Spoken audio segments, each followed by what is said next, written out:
ख्यालात इजहार करने का तो मौका नहीं है। मैं तो सिर्फ इतना कहूँगा कि मुझे आपकी समस्या से बखूब अवगत करा दिया गया है और मैं कहने में कम और करने में ज्यादा यकीन रखता हूँ।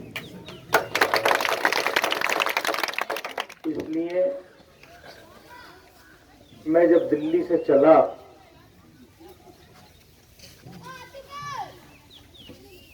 आपको याद होगा जब मैं इलेक्शन में आया था तब भी मैंने एक वादा किया था अपने लोकसभा क्षेत्र की आवाम से कि आप मुझे अगर अपना आशीर्वाद देकर के भेजेंगे, अपनी दुआओं से नवाजेंगे तो इंशाअल्लाह मेरा एक कदम हिंदुस्तान की सबसे बड़ी पंचायत लोकसभा की अगली सफ में होगा और दूसरा कदम क्षेत्र में होगा। जब से आपने मुझे अपने क्षेत्र का सांसद बनाया है और जितने दिन पार्लियामेंट चली है या चलती है, कोई दिन खाली नहीं जाता जब अमरोहा गढ़मुक्तेश्वर लोकसभा क्षेत्र का नाम हिंदुस्तान की पार्लियामेंट में ना गूंजता हो, ना लिया जाता। क्षेत्र की कोई समस्या हो या देश की कोई समस्या हो, लोगों को इंतजार रहता है हिंदुस्तान के अंदर आज की डेट में कि अगर कहीं कोई जुल्म और ज्यादती अगर हो रही है तो सबसे पहले उसके खिलाफ अगर कोई आवाज उठाएगा तो वो अमरोहा लोकसभा क्षेत्र का सांसद होगा। मैं जो आपने मुझे जिम्मेदारी दी उस जिम्मेदारी को बखूबी अच्छी तरीके से निभाने की कोशिश कर रहा हूं। बाकी तो घर में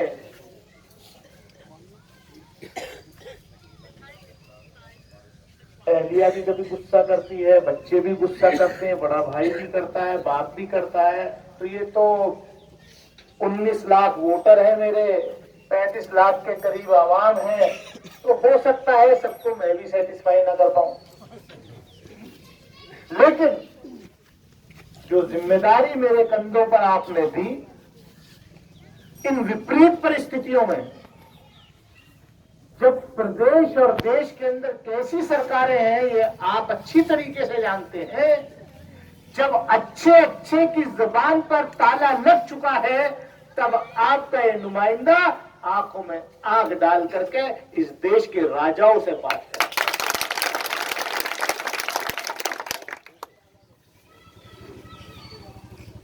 क्यों? क्योंकि मैं आपके बीच का हूं, मेरी रगों में आप के अंदर जो खून दौड़ रहा है वो ही मेरी रगों। अभी जब मैं आके बैठा तो एक अलग से वो लेके आए। मैंने कहा भाई मैं भी तो गांव का हूं, मैं भी तो किसान का बेटा हूं, मैं भी तो आप ही के बीच का हूं यार। ये सब मेरे रिश्तेदार, बरादरी, घर वाले सब वही तो है, उन्हीं के बीच तो बैठना है। लेकिन हाँ, मैं अपने क्षेत्र की आवाम का सर जो है वो झुकने नहीं देता।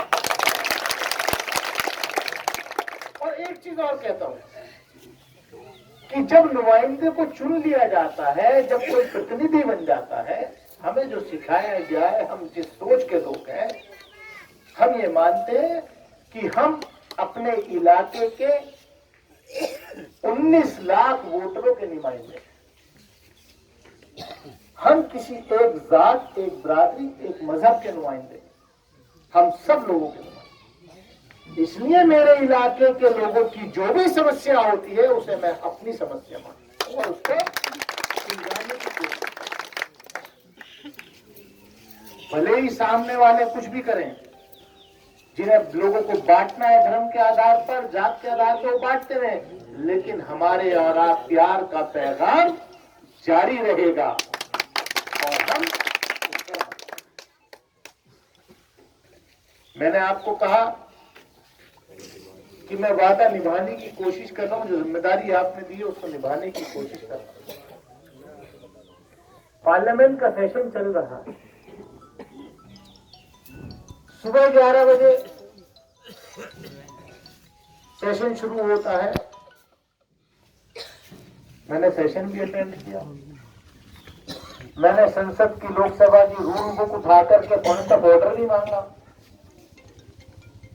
मीडिया में आपने देखा होगा, एक तरफ तो चर्चा चल रही है कि कांग्रेस के नेता अधीर रंजन चौधरी ने महामहिम राष्ट्रपति के खिलाफ जो है उनकी जुबान फिसल गई, उन्होंने कुछ कहा। अब जब जो उन्होंने माफी मांग ली कि बोले मेरा तात्पर्य ये बात है कि वो बंगाली है, तो पहले बंगाली से हिंदी इंग्लिश में ट्रांसलेट करते हैं, फिर इंग्लिश से हिंदी में ट्रांसलेट करते हैं, तो कई बार वो सेल्फ गोल कर लेते हैं, कई बार ऐसी बात कर देते हैं। लेकिन मैंने कहा, मैंने ट्वीट भी किया, मैंने वो वीडियो भी जारी करी। मैंने कहा देश की केंद्रीय मंत्री श्रीमती स्मृति ईरानी ने कल जिस तरीके का भाषण किया लोकसभा में, जिस तरीके से महामहिम राष्ट्रपति जी को उन्होंने एड्रेस किया, सिंगुलर में नाम ले लेकर के, देखिए राष्ट्रपति चुनने के बाद वो देश के राष्ट्रपति हैं, वो इस देश के संविधान की रक्षा करने की उन्होंने शपथ ली, वो हमारी सबकी राष्ट्रपति। वो अब बीजेपी की नेता नहीं है। अगर बीजेपी के नेता उनको अभी भी यही समझ रहे हो कि वो बीजेपी के नेता है, उनका नाम लेकर के ऐसे सीधे सीधे नाम लेकर के करेंगे द्रौपदी मुर्मू, तो ये संविधान के खिलाफ, ये संविधान के खिलाफ है, ये रूल्स के खिलाफ है। इसलिए मैंने आज खड़े होकर के लोकसभा में पूछा कि ठीक है अधीर रंजन चौधरी तो माफी मांगे, लेकिन माफी जो है स्मृति ईरानी जी को भी मांगनी पड़ेगी।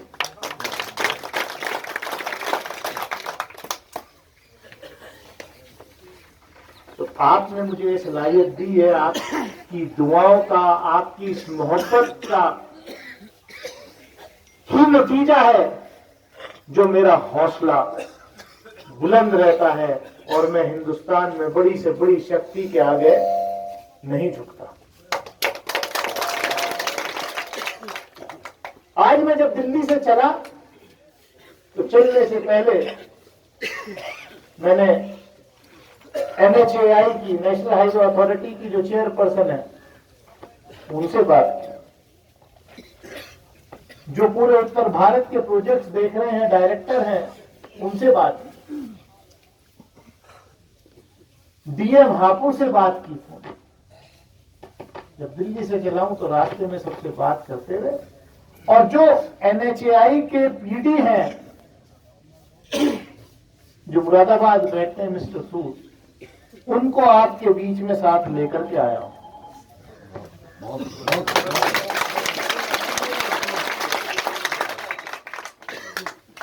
और इस प्रोजेक्ट से जुड़े हुए जितने अधिकारी हैं, चाहे प्राइवेट कॉन्ट्रैक्टर, चाहे टाटा के कॉन्ट्रैक्टर, देखिए जो कॉन्ट्रैक्टर है वो तो ठेकेदार है, उसको मेरे साथी ने कहा, शायद डॉक्टर श्वेत बोल रहे थे, शायद या भरत जी बोल रहे थे, उन्होंने किसी ने कहा कि उन्होंने ये कहा कि साहब हम पे हमें पता नहीं है तो NHAI तय करेगी। हम जानते हैं NHAI तय करेगी,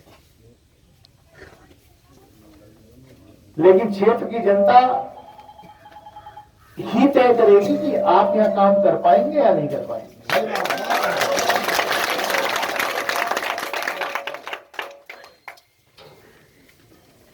जो मानक है, जो भारत सरकार के मानक हैं, जो NGT के मानक हैं, जो NHAI के मानक हैं, अगर उनके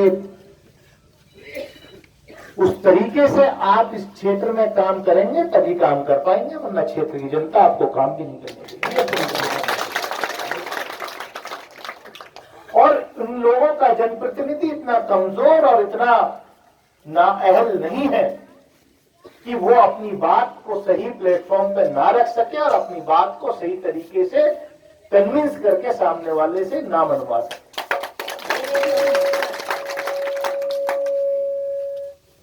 इसलिए मैं चाहूंगा कि बजाय मेरे क्षेत्र की जनता इस बरसात में ये परेशानी उठाए, इस परेशानी को हम अपने कंधों पे लेंगे और हम आपकी इस समस्या का समाधान इंशाअल्लाह कराने की कोशिश ही नहीं करेंगे, इंशाअल्लाह करा करके ही देंगे।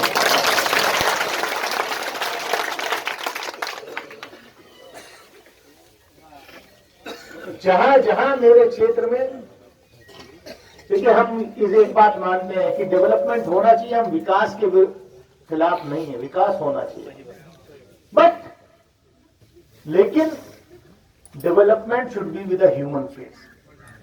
विकास जो है वो इंसानियत के दायरे में होना चाहिए।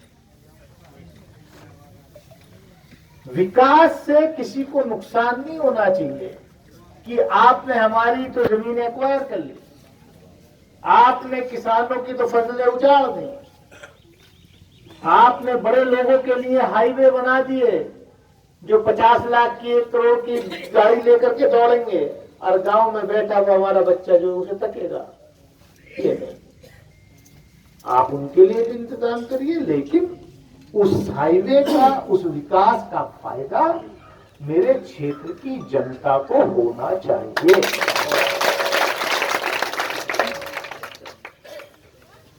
मैं ज्यादा कुछ ना कहते हुए मैं यही कहूंगा, NHAI के अधिकारी यहाँ मौजूद हैं, जरा टीडी NHAI और इनको जरा इधर थोड़ा सा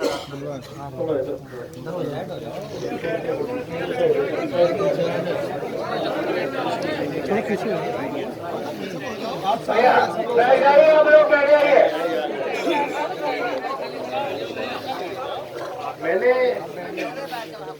आपसे बात की थी कि यहाँ जो लोग बैठे हैं इनकी डिमांड आपको मालूम है? पहली बात तो ये, मैंने उस वक्त जब ये समस्या यहीं नहीं आ रही है, ये समस्या मेरे ख्याल से आपने ये हापुड़ मुरादाबाद बनाया हाईवे, वहां भी 4-5 जगह हमें बाद में अंडरपास बनवाने पड़े।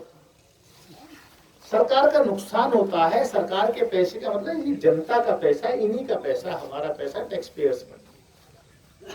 जब हम लोग ड्राइंग डिजाइन बनाते हैं, DPR बनाते हैं, उसी वक्त क्यों नहीं ये ख्याल रखा जाता कि भाई यहाँ इतनी बड़ी आबादी है, यहाँ इतने गांव जुड़ेंगे, इनको अंडरपास देना चाहिए।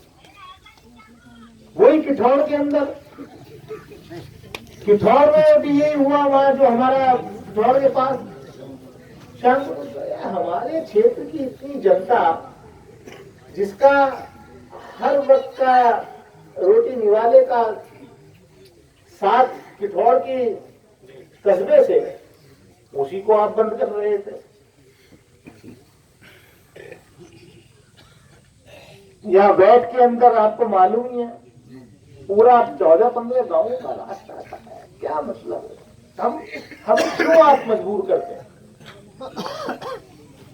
मैं कुछ नहीं जानता, मैं सिर्फ और सिर्फ ये कहना चाहता हूं कि ये जो मेरठ गढ़मुक्तेश्वर का जो आप बाईपास बना रहे हैं मेरे क्षेत्र में, यहाँ दौताई इतना बड़ा गांव है, मानक चौक, हसूपुर, ये सारे गांव, हिरनपुरा, पौपाई, इससे जुड़े में, मतलब इनका घर वहां है, खेत यहाँ है, कैसे संभव है ये? ऐसी सिकेरा में कर रहे थे, सिकेरा में ही था, गांव की आबादी इधर छोड़ दी थी, जंगल उधर छोड़ दिया था, माली हमने अंडरपास कराया, दौताई में, वहां वेट में कराया, वहां नारायणपुर हमारे अमरोहा में 3 जगह ऐसी था, वहां करा। मतलब ये पहले से ही अगर कर ले तो ज्यादा बेहतर है। रसूलपुर कराया, मैं बता दें 6-7 दिन के पास हमने मतलब बाद में कराया। अगर ये डिजाइन पहले ही हो जाए, लेकिन सरकार का सिस्टम ऐसा है, खाली बातें होती हैं, भाषण बहुत अच्छे होंगे लेकिन काम धर्रा वो का वही है। मैं इतना ही कहूंगा आपसे कि मैं उसकी इतिहास में नहीं जाना चाहता, आप इसकी रिपोर्ट बना करके कि यहां पर अंडरपास चाहिए, आप इसको अपने डिपार्टमेंट को जो है भेज दीजिए, और जब तक वहां से अंडरपास का सैंक्शन आप नहीं लाते हैं तब तक इस एरिया में काम आपके लोग नहीं करेंगे।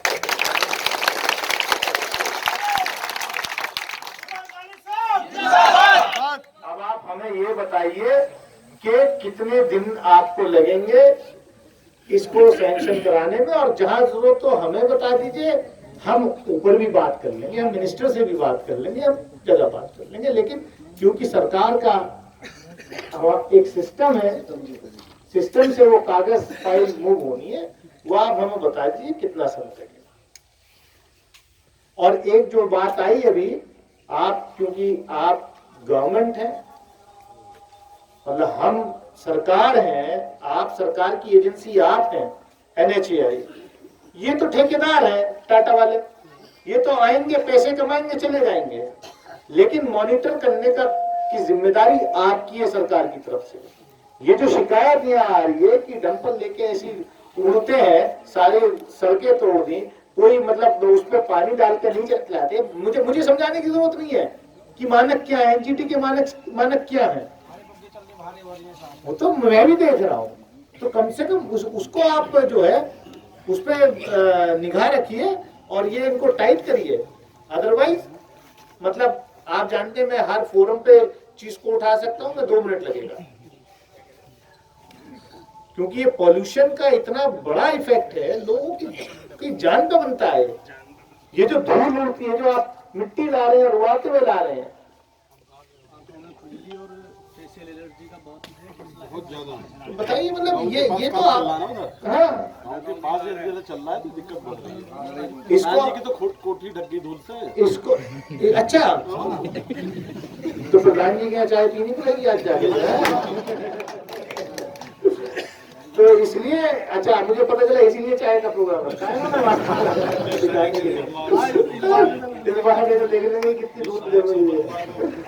तो बहरहाल आप इसमें थोड़ा टाइट होइए और हमें बता दीजिए, इन लोगों को बता दीजिए कितना समय लगेगा आपको कागज वागज मूव करने में।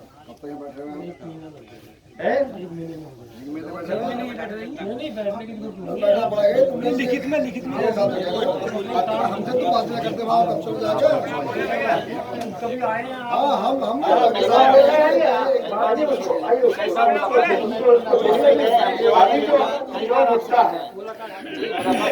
जो मुद्दा है उस मुद्दे पे बात है। अभी हमारा मुद्दा है कि हमें अंडरपास चाहिए, और अंडरपास के पास जो है वो आप कितने दिन में उसको नोटिफाई करा पाएंगे?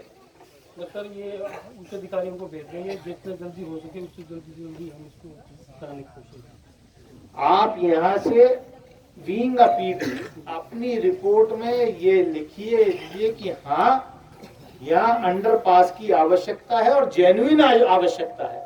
ये रिपोर्ट या आप मुझे कन्विंस कीजिए यहाँ आवश्यकता नहीं है। नहीं, मैं तो क्योंकि मैं नितिन गडकरी जी को तो है ला दे नहीं सकता, वो इतने छोटे काम के लिए नहीं आएंगे। तो आप सरकार के रिप्रेजेंटेटिव आप हैं और हम संवाद में यकीन रखते हैं, और संवाद सीधा सीधा हो रहा है जनता के बीच में। आप बताइए कि यहाँ पर ये जो बैठे हैं किसान लोग, यहाँ पर इनकी ये डिमांड जेन्युइन है या नहीं? बिल्कुल प्रेशर में नहीं, जो आपका मन कह रहा हो, जो सच्चाई है वो बताइए।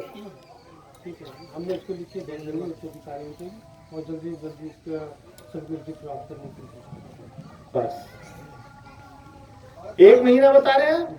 अब ये पूछ लीजिए आप अपने ठेकेदार की, जो आपके कॉन्ट्रैक्टर हैं, काम जो है जब तक ये इस्लाह नहीं करेंगे आप, हाँ ये और जगह काम कर लें। आप अंडरपास का नोटिफिकेशन हमें दिखा दीजिएगा, ड्राइंग दिखा दीजिएगा, अंडरपास का नोटिफिकेशन अप्रूवल दिखा दीजिएगा, यहाँ आके काम चालू कर लीजिएगा।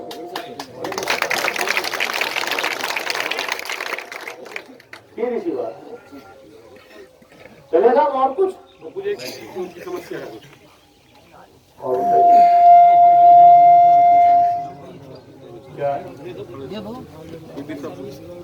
बता दो, वही से बता दो ना। प्रधानमंत्री की कोठी से हमारी भी समस्या है, सर्विस रोड होना चाहिए, क्योंकि ये तो दीवारी हो जाएगी इस पे, जैसे बैरिकेडिंग हाईवे पे हो रही है, कल को किसान जिनके खेत आ रहे हैं चकरोड़ किनारे वो तो उतर जाएंगे, आगे वाले बीच वाले नहर तक सब फंस जाएंगे, किसी को जाने का कोई रास्ता नहीं है।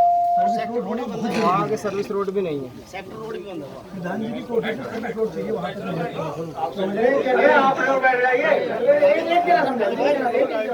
एक है ये हमारा पेड़ों का मसला, पेड़ों का कोई बात किसानों के जो पेड़ों का पैसा नहीं मिला और ये कहते हैं कि आज दे देंगे, कल दे देंगे, 10 दिन दे देंगे, 8 दिन दे देंगे।